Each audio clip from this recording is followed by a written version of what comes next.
আশা করছেন যে বিজেপি সরকারের কাছে আশাই গেছি আমরা।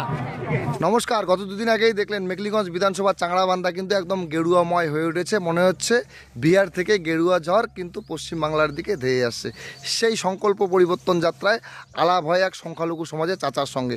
সেই চাচার সঙ্গে যখন আলাপ হয়, চাচাকে আমি যখন জিজ্ঞাসা করি যে কাকা তোমরা কতটা আশাবাদী 2026-এ পশ্চিমবাংলার বুকত কি বিজেপি সরকার প্রতিষ্ঠিত হবে?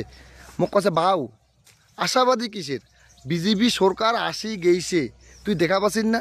এটা লাখো লোক একত্রিত হয়েছে, পশ্চিমবাংলার লোক জাগ্রত হয়েছে।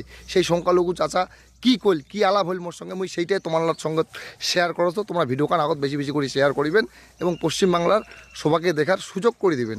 ধন্যবাদ। মমতা ব্যানার্জি যে দুর্নীতি এই সম্বন্ধে কি করবেন? ওরে বাপরে ভাই, এটা আরো আগত হওয়া দরকার ছিল। ওটাকে এখানে এলাই বিদায় দিবেন নাকি? হ্যাঁ, এলাই বিদায় দিবেন নাকি? কিন্তু মমতা ব্যানার্জি চাউলও দেয় না। হ্যাঁ, আমরা বিজেপি করছি, আমার রেশন চাল বন্ধ বন্ধ। কিন্তু মমতা ব্যানার্জি কথা তোমার বাড়ি ছাড়া হতো 7 দিন। মুসলিম গিলা নাকি দুদিলে গাই। দুধের গাই? হ্যাঁ, এবার তেজপাতা বানাইছে না আমাকে। হ্যাঁ তেজপাতা বানাইছে। হ্যাঁ, এবার তেজপাতা খাইয়া দেবো। হ্যাঁ, এবার বুঝো তেজপাতা কেমন মজা।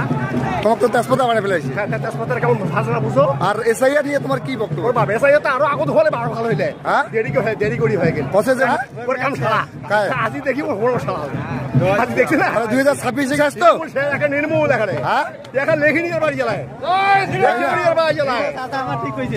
লেখিনি আর বাড়ি তো লাভের দাম নেই বাসে কোয়াটা ওর সব সংসার ওর। ওটা যদি খোয়া যায় না আরো খারাপ হবে। ওই না খালি তো আজই তো এটা প্রচুর লোকের সমাগম নাকি? প্রচুর মানে ওর মাথা পুরো মাথা নষ্ট হয়ে গেছে।